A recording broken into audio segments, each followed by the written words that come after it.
I'll share for a few more minutes before we close. I was thinking of a passage as Jason was talking that we've probably mentioned many times, but it often comes to my mind in these situations where perhaps can kind of see I'm struggling with unbelief. And that passage in Mark chapter 9 where the man has a son who's demon possessed, and he comes to, first it seems, to the disciples and asks the disciples to cast out the demon, and then Jesus comes into the picture and remember what he says. He says, if you can do anything, would you heal my son? Would you cast out this demon? And Jesus says to him, if you can believe, then I can do it. It's a matter of faith. But then you see the man's reaction, and which has always been an encouragement to me, because he just says, Lord, forgive me for my unbelief and help me with my unbelief. I would say that that's something that I have prayed many times, right, where I acknowledge, like, I can see, Lord, I'm struggling to have faith for something, and just be willing to humble myself and acknowledge that and ask the Lord to forgive me for that. Because as Jason shared, like, unbelief becomes a root of sin. Unbelief in itself, I think, is sin, right? And so just to be willing to humble ourselves. So in line with that, I just wanted to share a little bit about something that God's been speaking to my heart. So staying with 1 Corinthians chapter 10, the verse before Jason just read, 1 Corinthians 10:12. So Jason shared that promise, right, that no temptation has overtaken us, but such as is common to man, and God will provide a way of escape for us in the midst of the temptation. But before that, there's a warning, and it says in 1 Corinthians 10:12, therefore let him who thinks he stand take heed that he does not fall. And so one of the things very clearly that has been in my mind, and I think it ties into another root of sin, is pride. And that's something that I've been thinking about this week. There's so many verses that kind of come to this, but it says in Proverbs, there's a few verses that talk about what happens if we stumble, what often precedes a stumbling into sin. As Jason shared, it can be unbelief, right? But also it says pride goes before, depending on what translation you're using, pride goes before destruction, pride goes before a fall. It says, the one, Proverbs 16:18 says, pride goes before destruction and a haughty spirit before stumbling. In Proverbs 18 verse 12, it says, before destruction, the heart of a man is haughty, but humility goes before honor. Last weekend we were away. Some of us were attempting to go skiing. And so I was walking towards the ski hill. Some of you know how this happened, but this is how this happened, I'll tell you. We're walking, and there's a verse, a prudent man sees evil and hides himself, and the simple proceed and pay the penalty. You could literally have created a wonderful storytelling of this, because my brother left a few minutes before I did to go down and buy a lift ticket. We both took the exact same path, and in the middle of this path there was just an absolute sheet of ice, and it was a sloped path. So what I found out after was, if you would have been videoing Joel, he would have gone down this path, he would have been a prudent man, seen the ice and went around the ice. Then a simple man, I'm not going to tell you who the simple man, for the sake of his own pride. That's it. For the sake of this simple man's pride. We won't humble him publicly. But a simple man follows a few minutes later, sees the ice, and goes, oh, wow, that could be slippery, and proceeds to walk over the ice, slips, and breaks his arm. So, you have it would have been a great video example of this. But since then, it's amazing. I mean, you wonder, and this is such a small thing compared to so many of the things that we know are going on right now in people's lives. But when these things happen, your first reaction is, in your mind, you're like, oh, this is going to be a test. I don't know how long I get to enjoy having this club on my arm, but it will be a test, right? And for the first few days, you're okay. But then as life starts to settle in and you're at work like this, trying to learn how to type and navigate having a broken arm, it starts to wear on you a little bit. And by the end of the week, you're texting, hypothetically again, simple man is texting his wife saying, "Pray for me. I'm finding this a little taxing, right? Having this broken arm, and all the things that come with a broken arm." And yet, in the midst of that this week, I can tell you there's been some passages that have been very alive. Very alive. And to me, I think that's one of the things that we can't overlook in the midst of the things that God's walking us through. Is so often God is trying to teach us something. And I can tell you, there was a morning I was driving to Vancouver and traffic was bad, and so I had extra time to just be meditating. And I had to think almost every scripture about falling was coming into my mind. And I was just really meditating on these things. And it's so interesting, right? We could say, well, let him who thinks he stand take heed that he does not fall. Well, no, that wouldn't apply to me somehow, or whatever. In your own pride, I don't know. I'm thinking like that. But all these things, I'm like, Lord, show me what are areas in my life. Like, are there areas in my life where I would actually have that attitude, that somehow I would think that I don't need you.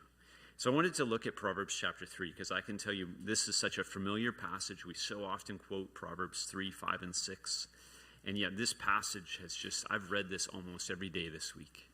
And it has been so real to me. So I just wanted to share a few verses out of here with you.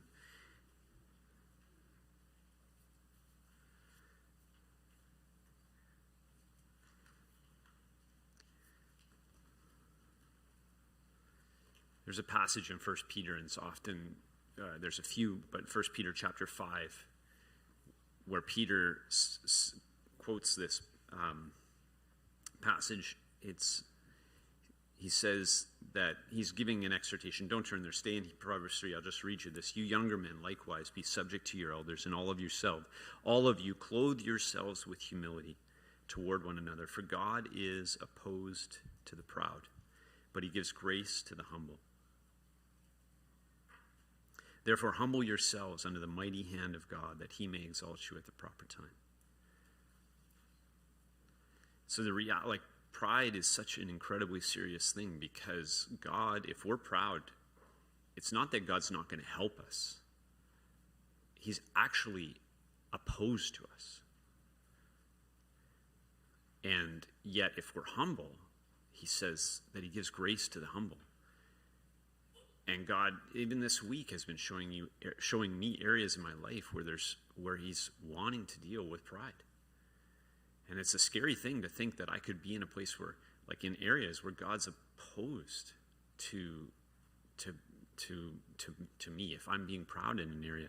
And so it's something that I was like, man, Lord, it's been wonderful to have God searching me, I feel like this week, and just showing me areas where I can grow in humility. And so as we read Proverbs 3, I just want to read the first maybe 8 verses.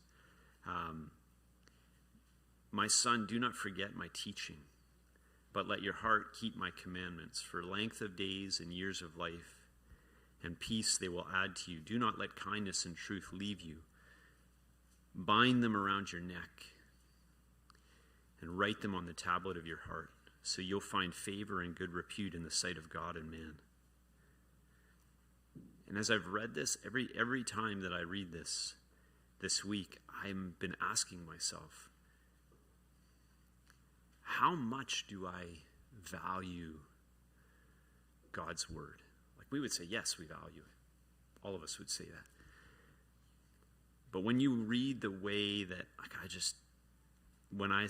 do not let kindness and truth leave you, bind them around your neck and write them on the tablet of your heart. I've been just challenged as I read that. I'm like, Lord, am I pursuing you and your word in that way, where I would literally writing it on the tablet? It paints such a picture, and just thinking, like, am I pursuing your word and a dependence on your word in that way, where I'm binding it around my neck and I'm writing it on the tablet of my heart? Because he says these so often quoted verses, trust in the Lord with all your heart and do not lean on your own understanding. In all your ways acknowledge him, and he will make your paths straight. When you look at verse 5, trust in the Lord with all your heart and do not lean on your own understanding.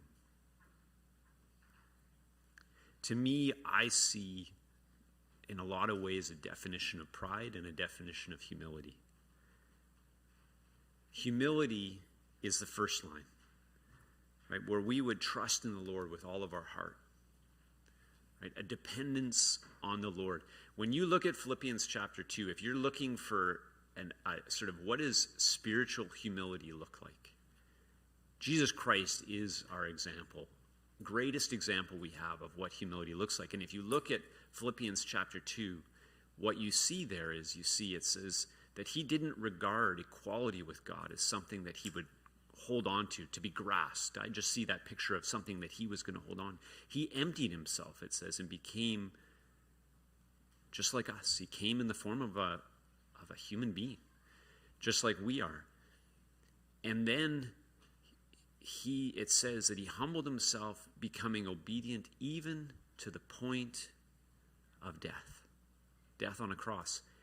And that's the exact calling that he has for us, to humble ourselves and become obedient even to the point of death on a cross. Our cross will probably look, in the natural sense, Jesus actually culminated in coming to a natural cross. But he gives us the exhortation in the Gospels. He says that we are to deny ourselves, take up our cross daily, and follow him. And that's what he did. He was taking up his cross for all of his adult life. Even as a youth, as a child, he was taking up his cross every day. And that's the calling that we have. And I look at that as, that's a willingness to entrust ourselves to God. And not, the opposite is then we lean on our own understanding. And I've just been thinking about it this week. I'm thinking, Lord, if I'm leaning on my own understanding, in a lot of ways, what I'm saying is, Lord, I know better than you do. And so I don't need you in this circumstance. I perhaps have this figured out. And you could take this different ways. I'm not saying this is the only thing, but that's what's been kind of really working in my heart is, are there areas in my life where I'm leaning on my own understanding, where I'm not just surrendering that and just trusting in the Lord? Am I acknowledging you in all my ways? And it is somewhat interesting. He then says right after, we often quote 5 and 6, and I was thinking, I wonder how many of us can quote 7, which follows right after. Do not be wise in your own eyes. What does that sound like? That sounds like pride. Being wise in our own eyes. Fear the Lord and turn away from evil. Again, a wise man sees evil and hides himself, right? And it's so interesting to me. What does that sound like? It sounds like 1 Corinthians chapter 10, right? Where fear the Lord and turn away from evil. There's a humbling oneself there to say, you know what, I see this and I'm not so strong that I couldn't stumble. Like I need to turn away from this. And what does it say then? You can understand why this has partly been alive to me. It will be healing to your body and refreshment to your bones. I have a bone that could use some refreshing right now. Right? But it's amazing how when I've just been reading this, and it's been so alive to me just to think, like, Lord, thinking about what does humility look like? And I would encourage you to have a look at Philippians chapter 2. I won't read it all for you, but there's a few in there. He says, do nothing from selfishness or empty conceit, but with humility of mind, regard one another as more important than yourselves. And then it goes on to some of the verses that I'd already quoted, how Jesus emptied himself, taking the form of a bondservant. And he humbled himself by becoming obedient to the point of death, even death on a cross.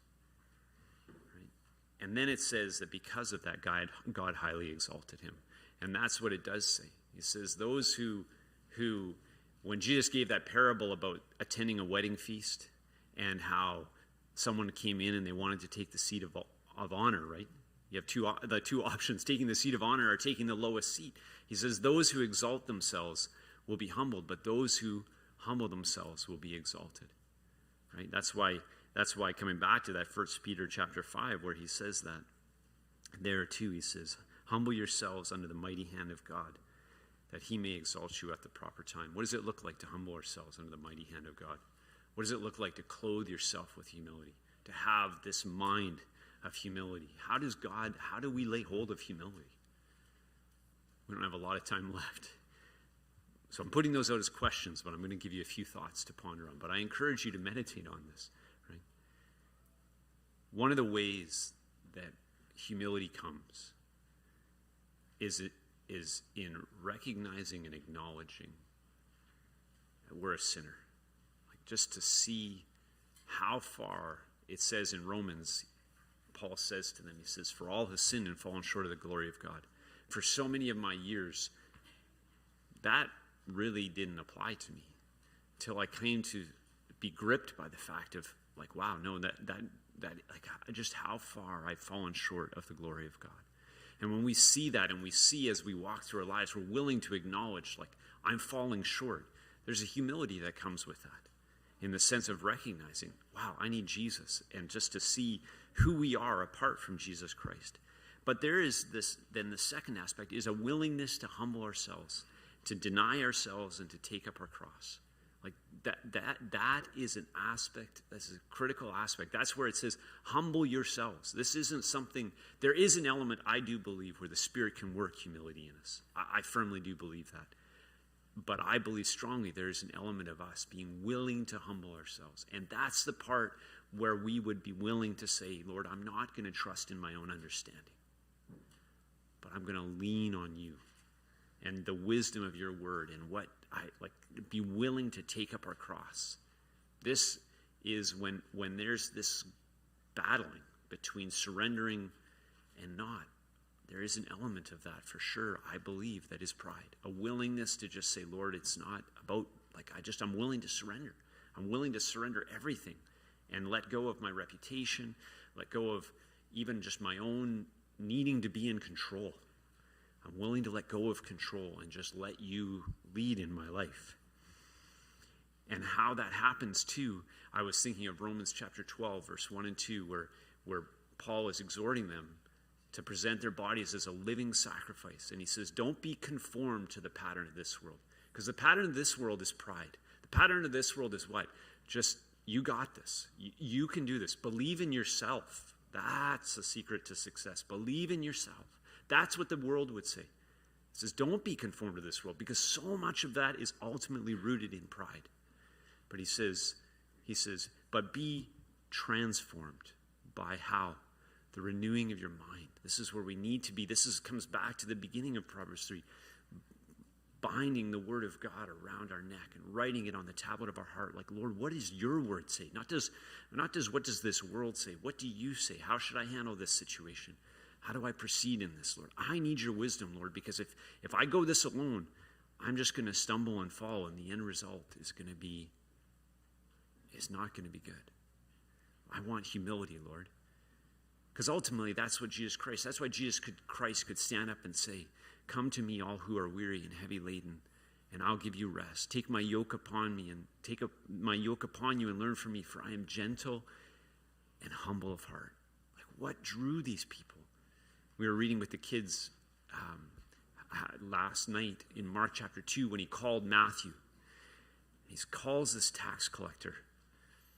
And then what happens? He invites them to dinner, and who's there? All these other sinners. We were reading it in the NLT, and it talks about, you've got the tax collectors who would have been hated by all, the prostitutes, all the sinners, the word it uses, the Pharisee shows up and says, what's he doing eating with these scum, is the word it uses. Why would these people come to Jesus, the most holy person that ever walked the face of this? Why? They just saw that there was such a humility there. It was everything the opposite of pride. And it was just something that would draw them. I long for that. I long for that. And God's been speaking in my heart clearly this week. I said to Whitney, I think it's a double. I says it's a fact that there's just a deeper working of pride, of humility he wants to bring. There's probably specific areas now, and there's just a warning for the future. of not to be proud, but to walk in the fear of the Lord, not to be wise in my own eyes, to see evil, not to see the patch of ice, and somehow think your ski boots are somehow going to have traction on that. It's just crazy. I can genuinely think, I literally not a thought. I remember seeing the ice going, that's bad, and just walking on. It's the perfect picture of what it can look like when we're not sober-minded and going, wait a minute, Lord, this is a bad situation. I need you. Give me the way of escape, as we heard, and be willing to just cry out to him, leaning on his wisdom, not our own. I just encourage you, hopefully I know we don't have a lot of time, we're already getting long, but just to encourage you, we've heard the warning this morning of unbelief. I just share another warning of just pride, and just allow God to search us. Lord, are there areas where I'm not believing? Lord, are there areas where I'm walking, I've got pride, and Lord, I want you to search that out, and so that can be changed, right? Walking in faith and humility.